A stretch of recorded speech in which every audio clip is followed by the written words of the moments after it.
एक अमीर इंसान था। उसने समुद्र में अकेले घूमने के लिए एक नाव बनवाई। छुट्टी के दिन वह नाव लेकर समुद्र की सैर करने निकला। आधे समुद्र तक पहुंचा ही था कि अचानक एक जोरदार तूफान आया।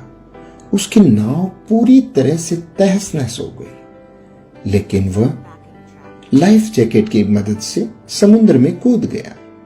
जब तूफान शांत हुआ तब वह तैरता तैरता एक टापू पर पहुंचा, लेकिन वहां भी कोई नहीं था। टापू के चारों ओर समुद्र के अलावा कुछ भी नजर नहीं आ रहा था। उस आदमी ने सोचा कि जब मैंने पूरी जिंदगी में किसी का भी बुरा नहीं किया तो मेरे साथ ऐसा क्यों हुआ। उस इंसान को लगा कि ईश्वर ने मौत से बचाया है तो आगे का रास्ता भी वही बताएगा। धीरे धीरे वह वहां पर उगे झाड़ फल पत्ते खाकर अपने दिन बिताने लगा। अब धीरे धीरे उसकी आस टूटने लगी। ईश्वर पर से उसका यकीन उठने लगा। फिर उसने सोचा कि पूरी जिंदगी यही इस टापू पर ही बितानी है तो क्यों न एक झोंपड़ी बना लूं। फिर उसने झाड़ की डालियों और पत्तों से एक छोटी सी झोंपड़ी बनाई। उसने मन ही मन कहा कि आज से झोंपड़ी में सोने को मिलेगा, आज से बाहर नहीं सोना पड़ेगा।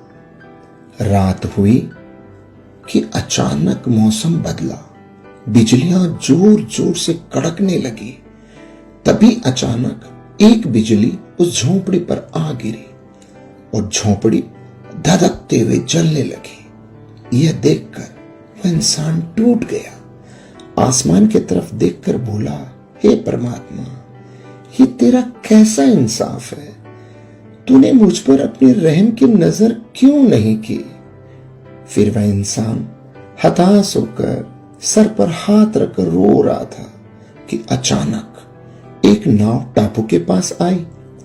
नाव से उतरकर दो आदमी बाहर आए और बोले कि हम तुम्हें बचाने आए हैं। दूर से इस वीरान टापू में जलता हुआ झोंपड़ा देखा तो हमें लगा कि कोई उस टापू पर मुसीबत में है। अगर तुम अपनी झोंपड़ी नहीं जलाते तो हमें पता ही नहीं चलता कि टापू पर कोई है। दोस्तों, उस आदमी की आंखों से आंसू गिरने लगे। उसने ईश्वर से माफी मांगी और बोला कि हे परमात्मा, मुझे क्या पता था कि तूने मुझे बचाने के लिए मेरी झोंपड़ी जलाई थी। यकीनन तू अपने भक्तों का हमेशा ख्याल रखता है।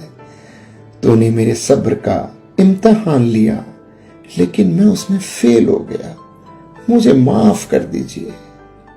दोस्तों, ईश्वर अपने भक्तों से दूर नहीं है। उसे सब पता है कि अपने भक्तों को कब और कैसे देना है। उसकी रहमतों की बरसात तो हर पल हर घड़ी 24 घंटे हो रही है। बस कमी है तो हमारे विश्वास की। हमारा विश्वास ही है जो डगमगा जाता है। जब एक सांसारिक पिता ही अपने बच्चे को दुख तकलीफों में नहीं देख सकता, तो जिस पिता ने इस सृष्टि की रचना की है वो भला कैसे अपने बच्चों को बीच मझधार में छोड़ सकता है। प्रेमियों, दिन चाहे सुख के हों या दुख के, प्रभु अपने भक्तों के साथ हमेशा रहता है। राधे राधे।